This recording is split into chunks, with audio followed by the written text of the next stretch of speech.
She won't stop shaking. That's what the little girl whispered to me in the darkness of Outpost 12, her voice barely audible over the dying hum of failing life support systems. Her small hands clutched at something wrapped in tattered thermal blankets, something that used to be human. "Please," she begged, tears streaming down dirt-stained cheeks. "Fix her." I'm Ren Clark, and I've seen plenty of broken things in my time. Busted reactors, fried neural networks, shattered dreams. But I'd never seen anything quite like this. The woman in the blanket was covered head to toe in glowing neural implants, each one flickering like a dying star. Her body convulsed with violent tremors that seemed to come from somewhere deep inside her soul. The kid couldn't have been more than 8 years old, barefoot on the freezing metal deck plates, holding on to what was left of her mother, like she was the last warm thing in the universe. And maybe she was. 5 hours earlier, I'd been elbow deep in salvaged wiring, trying to coax some life out of a dead AI core in the abandoned subgrid levels. Outpost 12 wasn't supposed to have anyone living this deep. Hell, it wasn't supposed to have anyone living here at all. The Corporate Transport Authority had written this place off 2 years ago, left it to drift in the cold between the shipping lanes like a ghost ship made of metal and regret. But people like me, we find ways to survive in forgotten places. The station had been a major shipping hub once, back when the hegemony still pretended to care about outer rim territories. 40,000 souls had called this place home, working the docks, maintaining the massive cargo processing facilities, raising families in the residential sectors. Then the trade routes shifted, profits margins got tighter, and corporate decided it was cheaper to build new facilities closer to the core worlds than to maintain what they already had. 40,000 people, gone in 18 months. Some relocated if they could afford it, others just disappeared into the void. The lucky ones found passage on the last transport ships. The unlucky ones stayed behind, trying to scratch out a living from the bones of industrial civilization. My partner Jax was working beside me, his cybernetic arm moving with mechanical precision as he sorted through component after component. Jax doesn't talk much. Kant actually lost his vocal cords in the same industrial accident that took most of his organic body parts. But his modified vocal processor can display text on that little screen mounted on his chest. And right then it was showing a steady stream of technical readouts, power consumption, calculations, the kind of boring numbers that keep you alive when everything else wants you dead. We'd been partners for 3 years now, ever since I found him half dead in a scrapyard on Kepler Station. Someone had dumped him there like broken machinery, but I could see the intelligence still burning behind those artificial eyes. It took 6 months and most of my savings to get him operational again, but it was worth every credit. Jax had a gift for seeing patterns in chaos, for finding the one working component in a mountain of scrap. More than that, he understood what it meant to be discarded by a system that only valued you as long as you were useful. That's when we heard it. A sound that cut through the electrical hum like a knife through silence. A child crying. Jax's screen flickered to a single word: impossible. But there she was, this tiny figure, stumbling through the maintenance tunnels, dragging something twice her weight behind her. She looked like she'd been walking for days, maybe weeks. Her clothes were little more than rags stitched together with maintenance wire, and her eyes held that hollow look you see in war refugees or famine survivors. "Help," she whispered when she saw us. "Someone has to help." The maintenance tunnel she'd emerged from led to sectors that had been sealed off years ago, places where the atmosphere had been vented to save on life support costs. How she'd survived in there, how she'd found breathable air, was a mystery that would have to wait. That's when I got my first real look at what she was carrying. The woman was maybe 30, with the kind of pale skin that comes from never seeing real sunlight, but it was the implants that made my blood run cold. Neural interface ports ran along her spine like chrome vertebrae. Emotion regulators were grafted directly into her temporal lobes. Memory modification hardware clustered around her skull like a metallic crown of thorns. Subcutaneous data cables snaked beneath her skin, creating patterns that glowed softly blue in the dim emergency lighting. I'd seen similar tech during the neural wars back when I was still working for the military-industrial complex. Back before I found out what they really wanted to do with the weapons I was building. But this was different, more sophisticated, more invasive. This wasn't combat modification, this was something much more personal. What happened to her and I asked, though part of me already knew. The little girl, Ellen, she said her name was, looked up at me with eyes too old for her face. They said it was therapy, the white coats on Station Prime. They said it would help her forget the bad memories from the war. She paused, wiping her nose with the back of her hand, leaving a streak of blood that suggested she'd been breathing recycled air far too long. Now she doesn't even know who I am. Jax's screen displayed a stream of technical analysis, massive neural trauma, systematic memory fragmentation, emotional response centers severely damaged, hardware integration at 94 for biological override. I knelt down beside the woman, careful not to touch any of the still active implants. Her eyes were open but unfocused, staring at something that existed only in whatever fractured reality her modified brain was experiencing. Every few seconds, her whole body would seize up like she was touching a live wire, and that's when the shaking would start. It wasn't just physical. You could feel it in the air around her, like ripples of pure terror and confusion radiating outward. Whatever they'd done to her mind, it was eating her alive from the inside, consuming her memories, her personality, everything that made her human. "What's her name?" I asked. "Mare," Elaine whispered. "Her name is Mare, and she used to sing to me every night before bed. She knew 100 different rhymes, and she'd make up new ones just for me. She called me her little star." The woman Mare let out a low moan that sounded more animal than human. Her implants flared brighter, casting dancing shadows on the tunnel walls, and for a moment I could swear I felt something, an echo of her pain pressing against the edges of my own consciousness like psychic static. That's when I made the decision that would change everything. "Jax," I said, standing up and checking my salvage bag for medical supplies. "Help me get them to the bunker." My partner's screen showed a single question mark followed by a risk assessment that wasn't encouraging, but he didn't argue. He never does.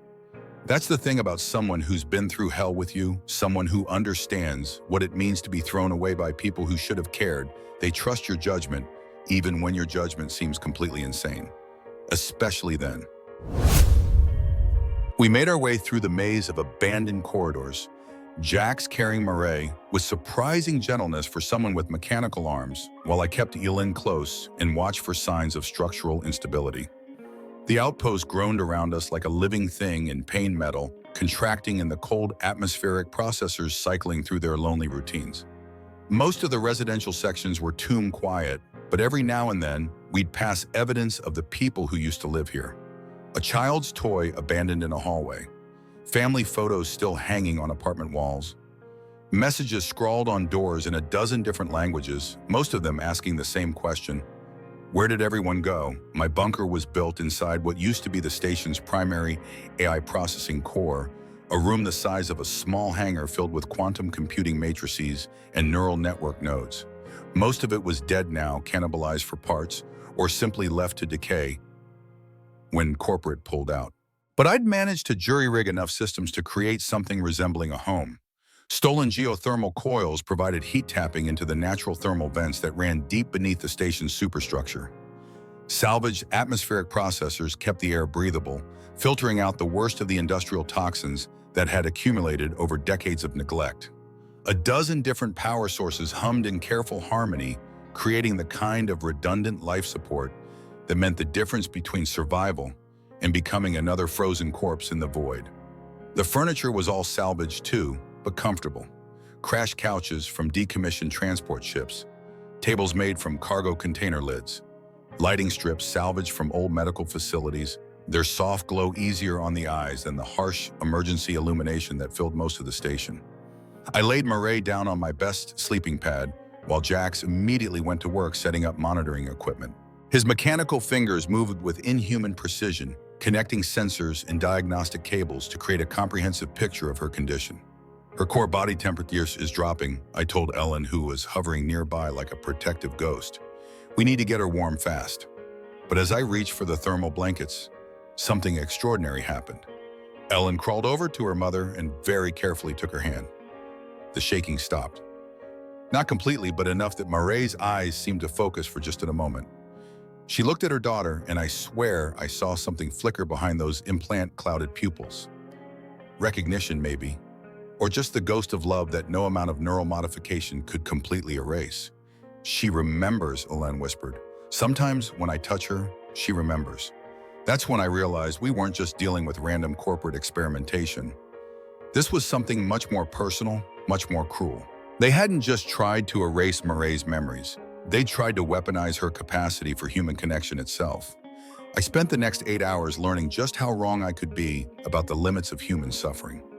Marae's episodes came in waves, each one more violent than the last. One moment she'd be still, almost peaceful, her breathing steady and her vital signs stable.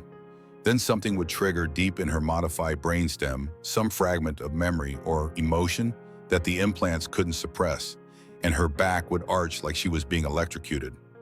Every muscle in her body would lock up, her hands would claw at the air, and those neural implants would flare like miniature suns. The worst part wasn't the convulsions themselves, it was the sounds she made. Not screams exactly, but something deeper, more primal. The sound of a mind trying to tear itself apart from the inside. But Ellen never left her side. The kid had this routine, this ritual that seemed to help more than any medical intervention I could think of. She'd hold her mother's hand during the worst of it, humming these little fragments of melody that seemed to come from some deep well of memory. Lullabies, maybe, or half-remembered songs from before everything went to hell.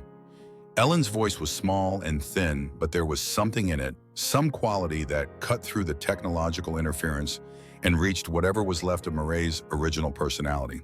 And it worked. Not completely, but enough to matter. When Ellen sang, Marae's vitals would stabilize. Her breathing would slow from rapid panicked gasps to something closer to normal sleep patterns.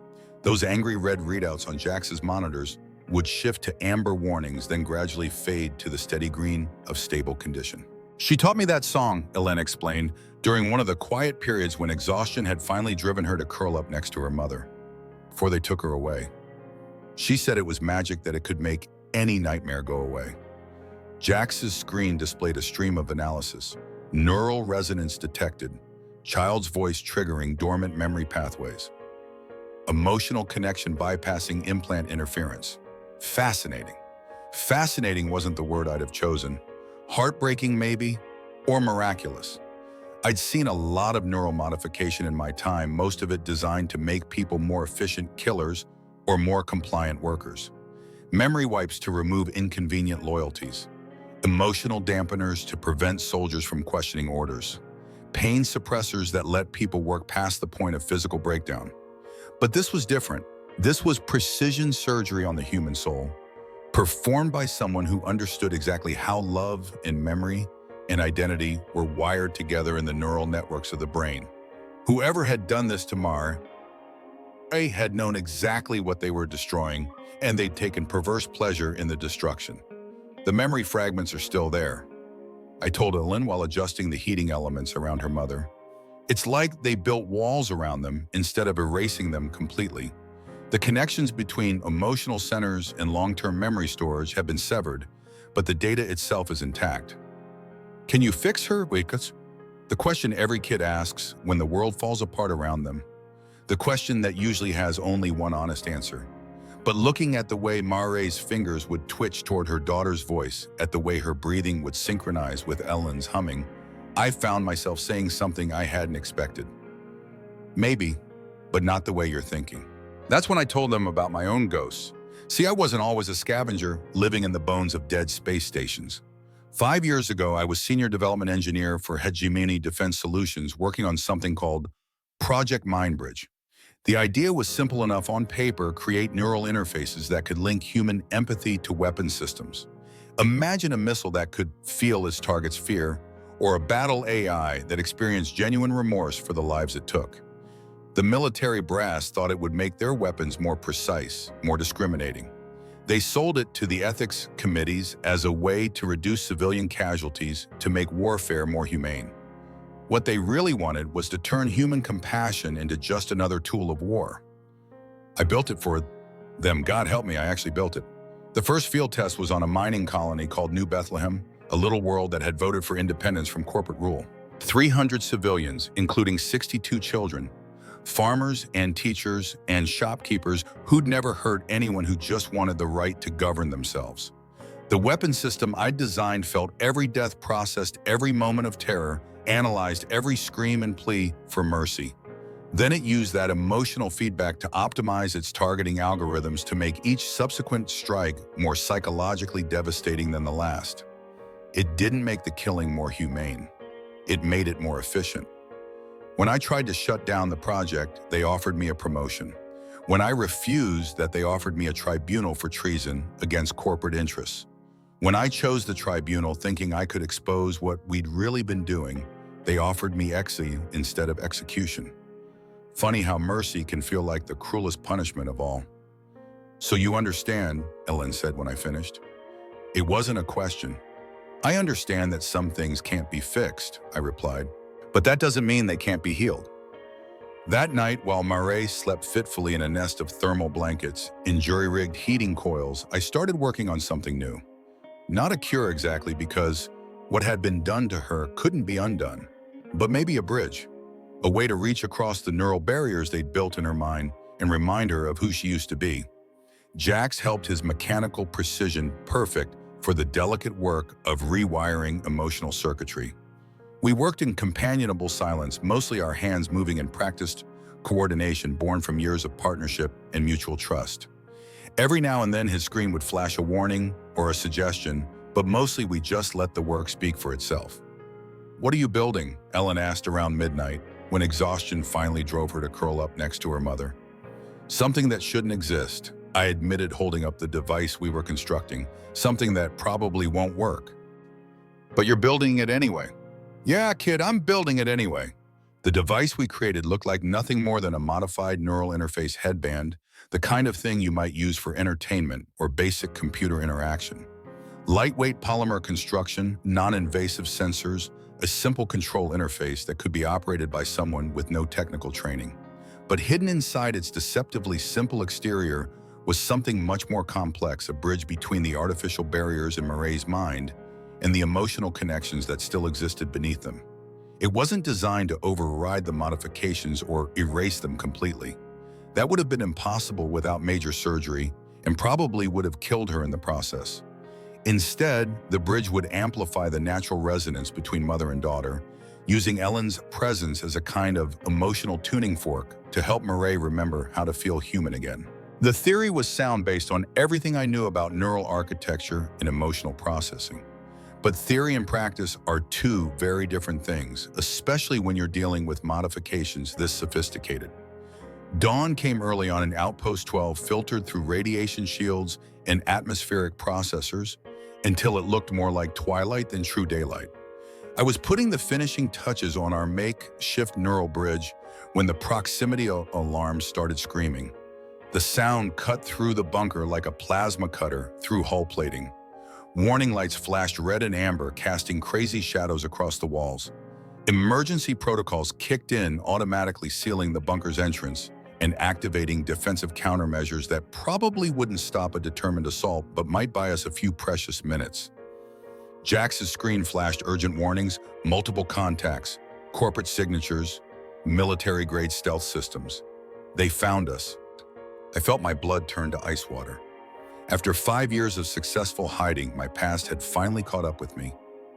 But as I looked at Ellen cradling her mother's head, and as I watched Mare's eyes track toward her daughter's voice, with something that might have been recognition, I realized this wasn't about me at all. They hadn't come for the exile who'd refused to build better weapons. They'd come for the woman whose capacity for love had proven impossible to completely destroy. The neural bridge I'd built was untested, potentially dangerous, and our only shot at getting Mare mobile before the corporate hunters breached our defenses. But as I held the device in my hands, looking at its crude construction and improvised circuitry, I couldn't help thinking about all the ways it could go catastrophically wrong.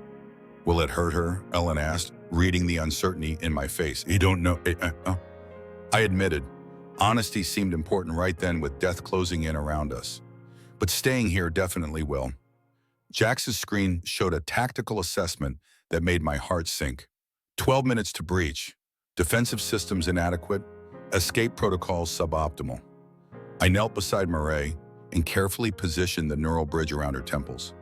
The device hummed to life, its quantum processors beginning the delicate process of mapping the artificial barriers in her mind. Biosensors read her neural patterns, comparing them to baseline human norms and identifying the foreign code that had been grafted onto her natural personality. Almost immediately, her implants began responding to the bridge's signals. Their harsh red glow shifted to softer blues and greens, cycling through spectrum patterns I'd never seen before. Her vital signs, which had been chaotic and irregular, began to stabilize. "It's working," I whispered more to myself than anyone else. But then Mare's eyes snapped open wider than should have been physically possible, and she screamed. Not the broken animal sounds I'd heard before, but something much worse, the scream of someone remembering exactly what had been done to them. Her back arched off the sleeping pad, every muscle locked in rictus agony, and for a terrifying moment I thought I'd killed her.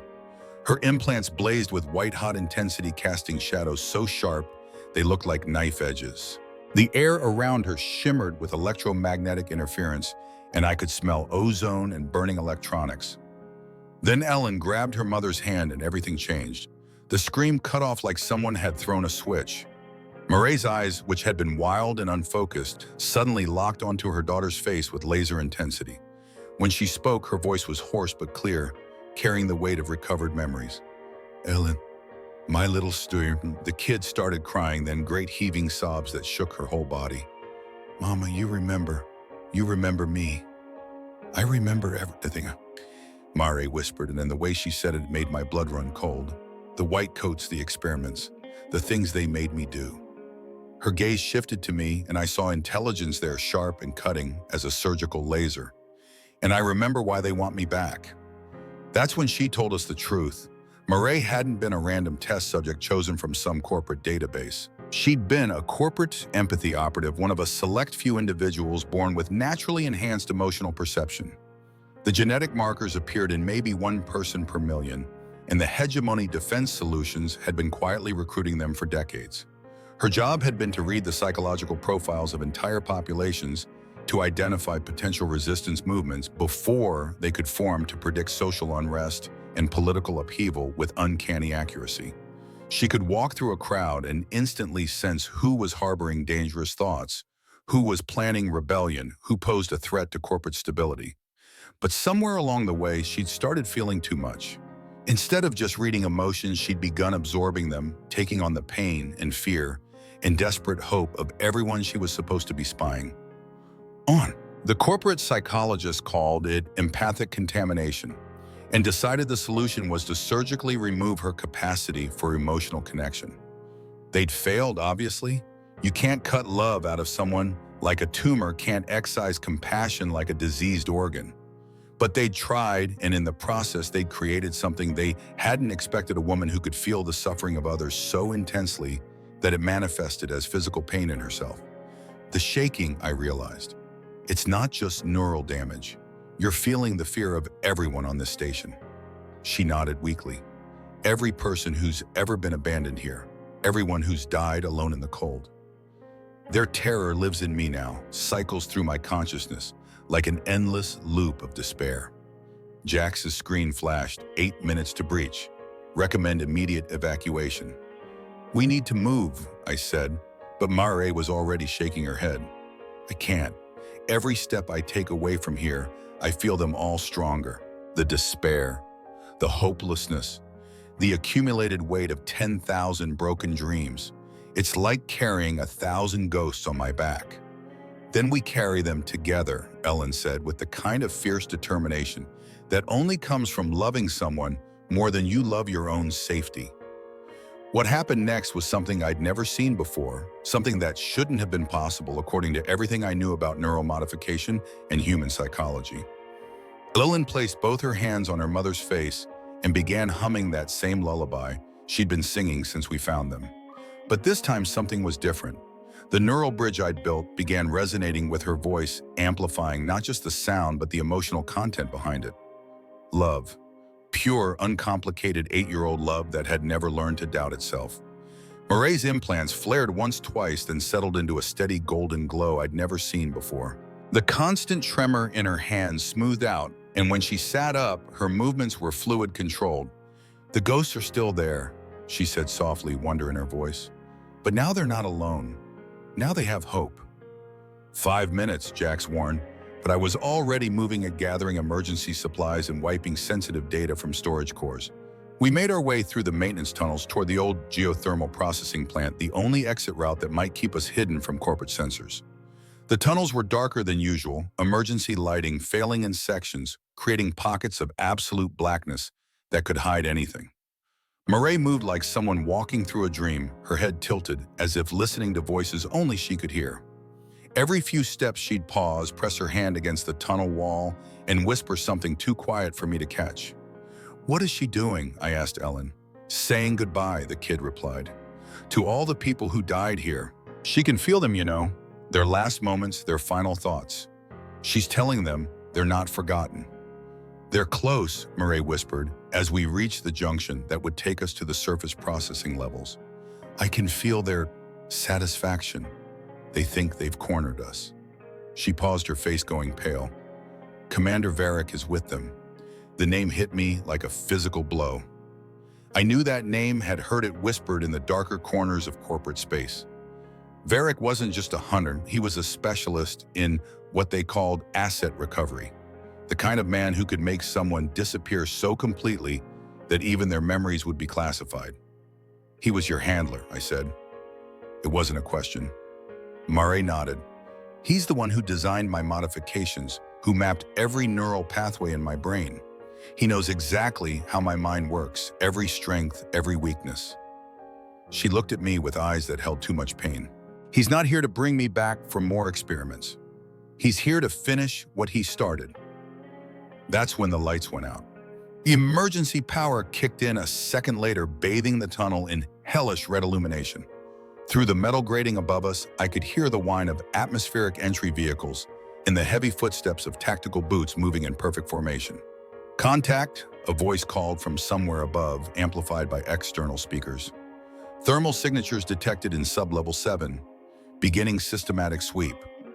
Jax's screen showed a simple message: "Run." But as we moved deeper into the geothermal maze, as the temperature climbed and the air filled with sulfur and superheated steam, I realized running wasn't going to be enough. They'd found us, too easily tracked us, too precisely. Marae's implants were broadcasting again, her emotional resonance creating a signature that corporate sensors could follow like a beacon. And in the distance, echoing through the superheated tunnels, like the voice of judgment itself, I could hear Commander Varric calling out to his lost asset. "Marae!"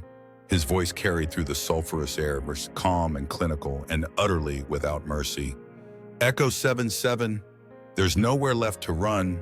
You know what happens when corporate property tries to think for itself." That's when I understood. This wasn't just about reclaiming a failed experiment. This was about sending a message to anyone else who might think love could triumph over corporate engineering.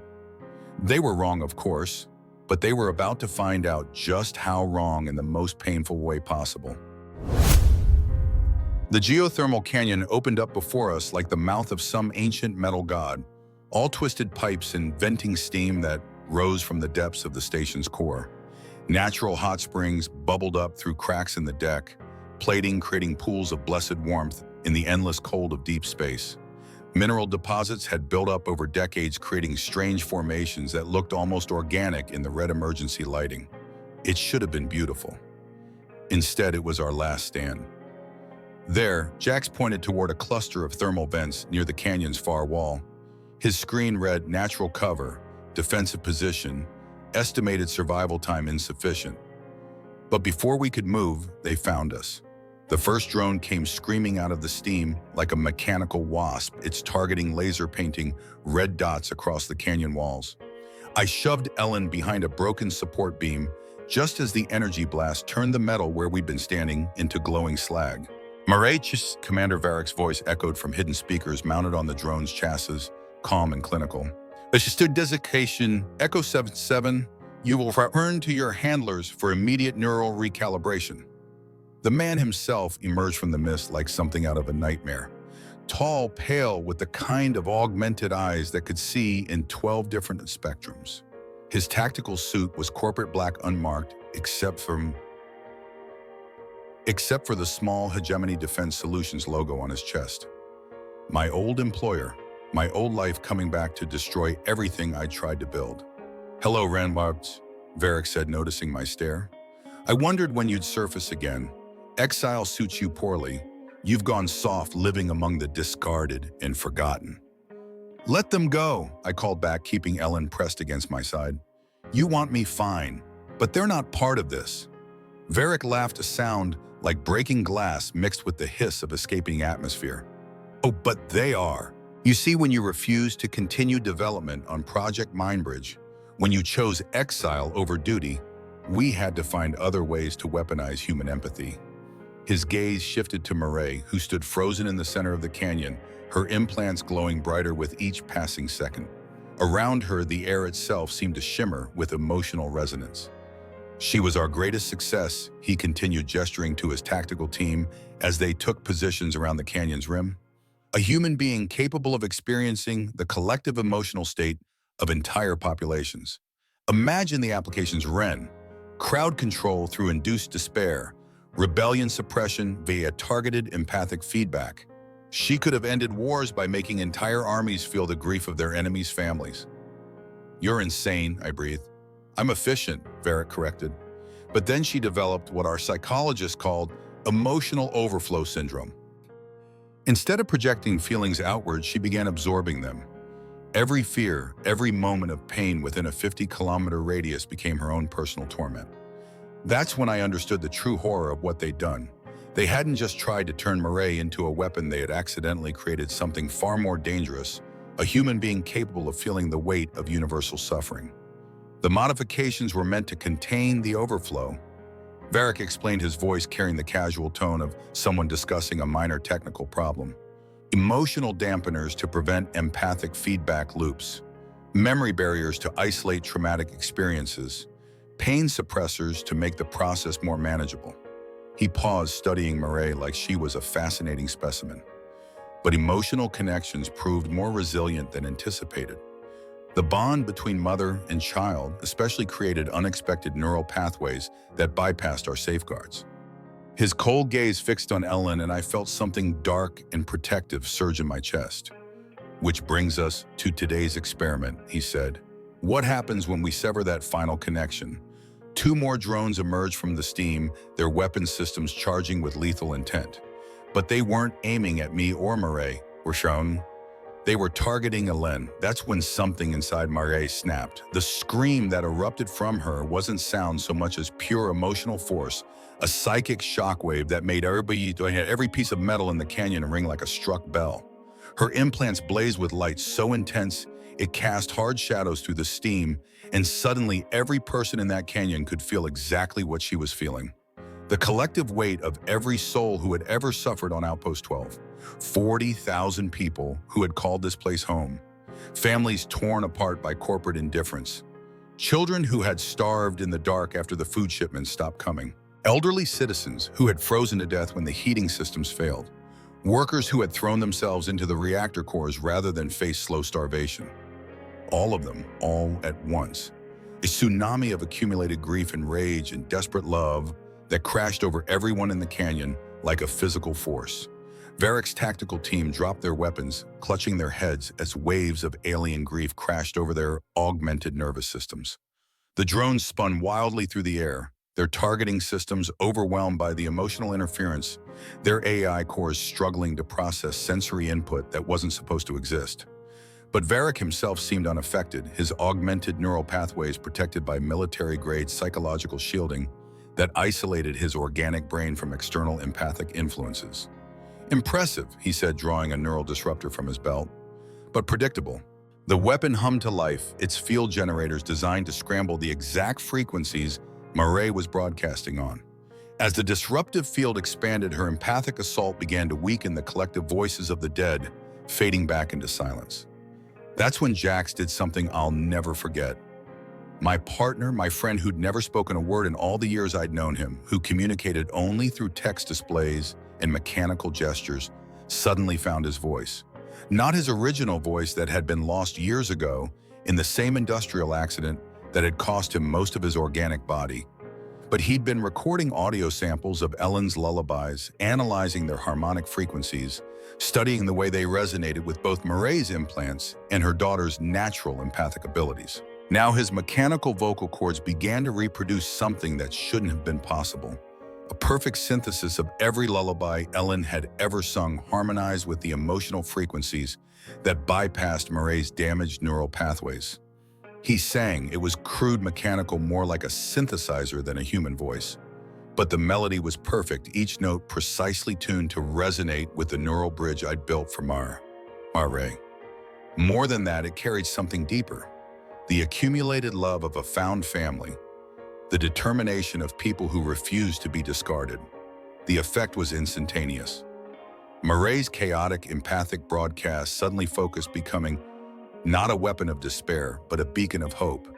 Every broken soul on Outpost 12, every ghost of suffering that had haunted these corridors suddenly felt something they hadn't experienced in years. Love, connection, the promise that they weren't alone. Impossible. Varric breathed, his neural disruptor sparking and failing as it tried to counter something it wasn't designed to handle. The device had been built to disrupt empathic broadcasts, to scramble emotional frequencies, and reduce human connection to mere electrical noise. But what Jax was creating wasn't just emotion, it was something deeper. The fundamental force that holds families together, that makes people fight for each other, even when logic says they should run. Love doesn't follow corporate protocols. That's the thing about human connections, I said, stepping out from behind cover with Ellen's hand in mine. They don't respond to technical solutions. Murray turned to look at her daughter, and for the first time since we'd found them in the tunnels, her smile was completely, utterly human. The implants still glowed along her skin, the modifications were still there, but they no longer seemed like instruments of torture. They looked like what they'd always been meant to be, tools to amplify the best parts of human nature. "Ready to go home, little star?" she asked. Ellen nodded, tears streaming down her face. "I thought home was gone forever." "Home isn't a place," Murray said, lifting her daughter into her arms. "It's wherever we choose to love each other." That's when Varric made his final mistake. Desperate, angry, faced with the complete failure of everything he'd believed about human nature and corporate control, he raised his sidearm toward Ellen. "If I can't have the asset," he snarled, "then no one can. Some experiments are too dangerous to be allowed to continue." But before he could fire, Jax was there. My partner moved faster than should have been possible for someone with mechanical limbs, throwing himself between the weapon and the child. The energy blast took his left arm completely off at the shoulder, sending sparks and hydraulic fluid spraying across the canyon floor. Jax hit the ground hard, his chest screen cracked and flickering. But even as his systems failed, as emergency protocols shut down non-essential functions to preserve his core processing matrix, he managed to display one final message: protect family, always protect family. And that's when I realized something that changed everything. We weren't just three strangers who'd found each other in the dark. We weren't just refugees from corporate cruelty or survivors of institutional abandonment. We were something more, something that couldn't be contained by their protocols or their weapons or their carefully designed systems of control. We were home. 6 days later, we found ourselves in a place I never thought existed. A natural hot spring cavern deep in the unexplored sections of Outpost 12, where geothermal vents had carved out chambers of warmth and light in the cold metal bones of the station. Jax was alive, though it had been touch and go for a while. His self-repair systems had managed to stabilize his core functions, and I'd jury-rigged replacement parts from Varric's abandoned equipment. The arm was gone permanently, but his screens still worked, still flashed those perfectly timed observations and dry mechanical humor that had gotten us through the worst of everything. Right now it read, "Family dynamics optimal. Recommend permanent installation." Murray sat by the edge of the largest spring, her feet dangling in the mineral-rich water. The neural bridge I'd built was gone, destroyed in the fighting, but somehow she didn't need it anymore. The constant shaking had stopped completely, and while her implants still glowed softly beneath her skin, they no longer seemed like instruments of torture. They looked almost beautiful now, like constellation patterns mapped across her arms and shoulders, telling the story of everything she'd survived. "The voices are still there," she explained when I asked how she was feeling. "All those souls who suffered here, all that accumulated pain and fear and desperate hope. But it's different now. Instead of drowning in their despair, I can feel their dreams too. Their love for the families they left behind, their hope for something better." Ellen was curled up against her mother's side, humming that same lullaby that had saved us all. But she'd added new verses, little melodic phrases that seemed to come from somewhere beyond her 8 years of experience. Songs for the future melodies of possibility. "She's teaching me," Mare said, stroking her daughter's hair, "how to turn the pain into something useful. How to transform all that collected suffering into a kind of lighthouse for other lost souls." I understood. In a way, that's what we'd all become. Not the broken, discarded things we'd been when we first found each other, but something new, something stronger, something that corporate engineering couldn't understand or replicate. "What happens now?" I asked. Mare smiled, and it was the first completely peaceful expression I'd seen on her face. "Now we rebuild, not just ourselves, but this place. There are others like us out here, Ren. People who've been abandoned by the corporations, forgotten by the system, written off as acceptable losses. They need somewhere to go, somewhere to heal." She gestured around the cavern at the natural pools and the walls lined with useful minerals, at the geothermal energy that could power whatever we chose to build. Outpost 12 doesn't have to be a graveyard. It could be a sanctuary. Jax's screen flickered. Proposed designation Haven Station. Infrastructure assessment promising. Human factor immeasurable.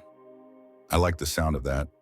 Haven Station, a place for the discarded and forgotten to find each other, to build something better from the pieces of their broken lives. As if summoned by our conversation, Ellen looked up from her mother's arms and fixed me with those two old eyes that had seen too much but somehow still held infinite capacity for trust. "Will you stay?" she asked. "Will you help us build it?" I thought about my old life, about the weapons I'd designed and the guilt I'd carried across half the galaxy, about the exile that had felt like punishment but might have been preparation for something better, about all the ways a person could choose to use their skills, their knowledge, their accumulated pain. "Yeah, kid," I said, settling down beside them at the edge of the spring. "I'll stay." And as the three of us sat there in the warmth and the light, with Jax's mechanical hum providing a gentle harmony to Ellen's lullaby, I realized something profound. For the first time in 5 years, I wasn't running from my past. I was building toward a future. The neural modifications would always be part of Mare. The trauma would always be part of Ellen. The guilt would always be part of me, and the silence would always be part of Jax.